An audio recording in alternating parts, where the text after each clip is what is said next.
Fine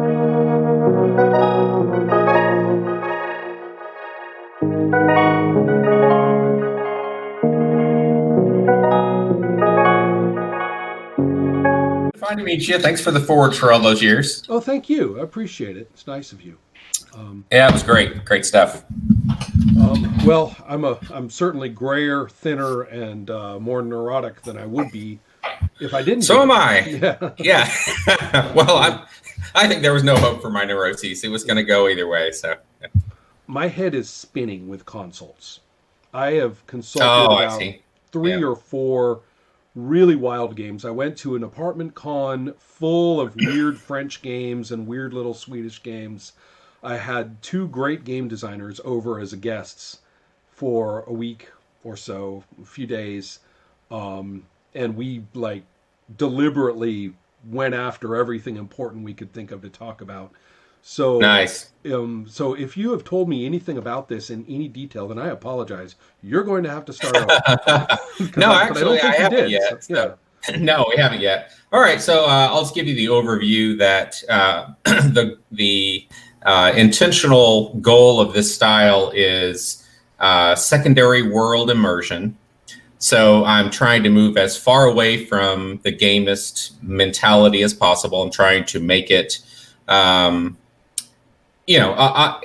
guess it would be in the ballpark. I don't know if you've updated your views on the GNS. Mine's tweaked a little bit. I only Considerably, learned it actually. You might be a little surprised. Oh, okay. Right. That's fine. So I'll just use the terminology that I live inside my head, and then we can sift through it. I am convinced that methodology is the most important element to deliver the final feeling, the final goal we're going after. Obviously, immersion can mean anything. You can be immersive about poker or matchboxes or whatever. But so my goal is secondary world immersion. And so all the methodology is the most important part, more than the mechanics. The methodology is you only present in a very strict, controlled fashion. You only present information to each player that their character would possess. And this applies to not just in the game scenario, you see X, you see Y.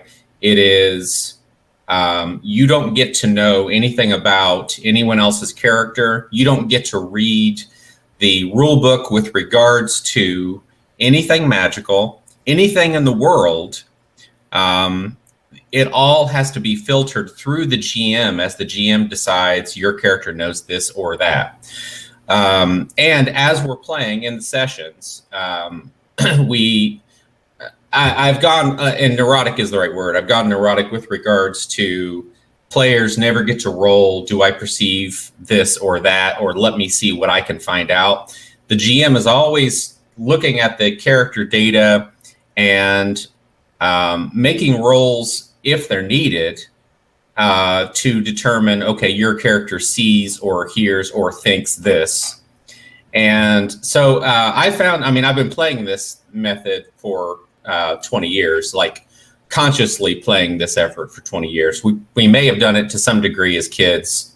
But, once I really started paying attention to the effects of method, this is the rabbit hole I went down. Sure, So you you I'm probably going have with you. The whole point of us doing this is I go with you. Yeah. That's So how I do these things. So I don't know which terminology you would use to describe this style of play, I don't but think that I'm interested in terminologies about okay, methodology. sure. I'm interested in terminologies about goals, but I've discovered that those are better understood at the end of talking about this stuff rather than the beginning. And so if you're interested, because I think you are, I'm guessing, if you're interested, I'll give you the 45-second update. Okay. The 45-second update is that everybody wants to be attentive toward the imagined circumstances with our characters in some situations. Everybody wants to be attentive toward that. And people who are satisfied in how we've been attentive and what has happened and the way we made things happen, if they like it, then they call that immersion. Right? Okay, And yeah. that's it. Yeah. And that's it. That's it. And so from that point forward, you can say, what is the social and creative goals that we can actually observe easily that these people are working with? And then you can, so therefore there's no variation in goal, like toward the immersed process. Everybody wants it. So when somebody says, my goal in role playing is the maximum experience, right? The maximum experience. I'm saying, well, yeah, okay, I want a pony and everybody wants that. Right. Right. Yeah. So, no, fine. That's you're not special. Everyone wants that. Now we Right. say what for. But Right. people are not self-aware of what for. That's like asking people about their metabolism. They can't feel their metabolism. That's right. So I gave Yeah. up on that. I said, look, I know you have a metabolism, and I know it's operating in a particular fashion toward a particular end. Anybody watching you knows what it is, but you're going to swear to God that you never felt it in your entire life. Right. Okay, we know that. So let's move past that. I still want to talk about that stuff, but I can only talk about it with people who've kind of gone through a door about that. Sure. Then Okay. but then when we move to procedure, and I like your term methodology. What is what are the principles of all our procedures? Everything that our procedures are just subroutines for. So in your case, GM only roles, right? How does character perception work, which is a crucial issue in all role playing? Yeah. You say it works like this. So those are procedure, but they're guided by this methodology that you're using kind of as your gold standard or your touch point for anything Right. that you design. You're saying, I got to check it, make sure that we're on board. We're on the Right. same ship. So that's good. I mean, that's kind of where I'm at. So let's take a look at a couple of, for comparisons. Let's take a look at a couple of historical games, and you may be familiar with them. They're not obscure. One of them is Pendragon by Greg Stafford. I never played it, but I had a friend who did. Pendragon is notable for, in its text, for talking a lot about the same desire. That, first of all, the people are playing not just King Arthur's knights in some kind of vague sense, but Sir Thomas Malory from Lamont Arthur. And it is notable that that story and those characters are kind of bonkers. So it doesn't follow would I or wouldn't I logic. It doesn't follow why would I do this logic. It doesn't follow Hollywood logic. Love doesn't mean the same thing. Murder doesn't mean the same thing. It's weird. And so playing Pendragon, therefore, is a little more surrealistic than you might think. And especially if you really follow the behavior rules. But here's the important thing. It says explicitly in the text, the GM is the lens, right? There's the book and the back and the back references, the actual literary backdrop, Right. and inspiration. And then there are the people sitting at the table, and they say things like, I do this and I do that and stuff like that. But the GM is the one who really is playing everything about what they see. And because they're not seeing it from their perspective as Bob at the table, they're seeing it from the perspective of this entirely fictional entity, which even to Bob is rather alien.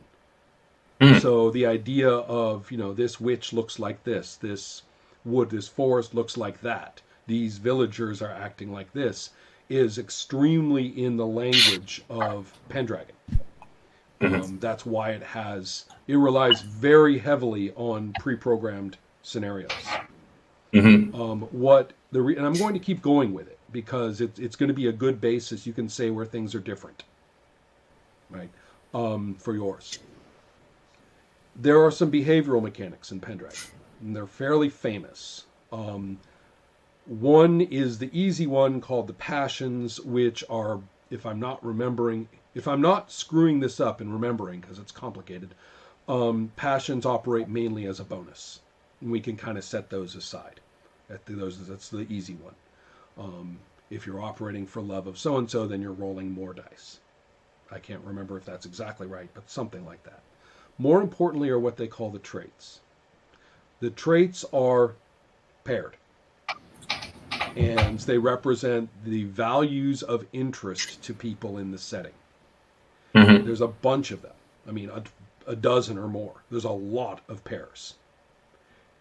Very few of them, 5 of them, are the chivalric virtues, or the chivalric traits. And again, they're paired, so you have things like, energetic versus slothful. You have things like, kindness and cruelty, or mercy or cruelty. But there are a whole bunch of them. Mm-hmm. And the whole point is that you can use them in these, as I said, 2 ways. You can have your knight do something that's extremely merciful or extremely cruel or extremely energetic or any of these things. And when your knight does that, you will get a check on the proper side of the pair. Okay, because and they're rated. There's a scale of 20, so you're rated at the moment. At any moment, you're somewhere from one side to the other on a little graded scale. And so if you get checks and then you check your checks, then you end up shifting over. So that really wouldn't mean much if it was just an indicator of your past behavior. If that's all there was to it, you would just have your knight do whatever, and then ultimately we would look at your sheet and your profile has, taken on a certain shape, and that'd be the end of it. That's not that big a deal. But there's also when the game master says, test your mercy.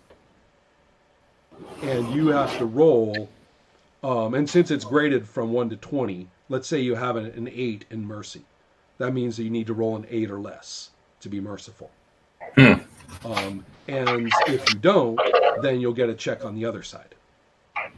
So the idea is that it's driving from these 2 directions. One is set by you. The way you act will, over time, shift your dots to the left or to the right in the various traits. And then, under circumstances of the GM's call, the GM will roll you will roll. He'll call for the roll. You roll, and if you fail to be merciful according to your current probabilities, then you're not going to be merciful. And you will do something cruel. So, in other words, it's mandated behavior. Boy, there's not many players who would enjoy that. You might be surprised. It is. I can hear them complaining about their volition being overturned. But that's a big part of. But considering in Pendragon that you are playing, for lack of a better word, passion plays, much like the adventures of Sir Gawain the Green Knight, or much like the various adventures in the Death of Arthur. And so it's quite possible that you will put up, a lovely young thing who's lost in the woods, and you'll put her up in her, in a pavilion for the night, and the GM says roll lustful, and you better hope you don't roll your lustful, or else your knight will go and make a play for her, and your wife is sleeping in the other pavilion. And it's too bad, because that's the kind of shit people get up to in that book. All the time. I mean, people get beheaded in a rage. People are over at this big peace conference in a big tent with all the kings. Everybody's doing that, and somebody gets pissed off or can't sing or is bad at singing or something like that. And there you go, duel to the death, man. Too bad. And that's kind of the way you play in Pendragon, is you kind of are buffeted by your emotions. You can influence through your own volition. If you're merciful all the time, it's pretty likely that your merciful will be pretty high.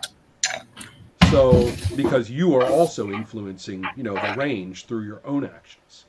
So it's a very interesting interplay of your own behavior and the GM's behavior. And again, though, all in the context of everything your character perceives and a great deal of what they know. You know this, you realize that. So it's cognitive as well. A great deal of the cognitive and perceptual experience of the character is delivered. Just a little bit like the way you're talking about it.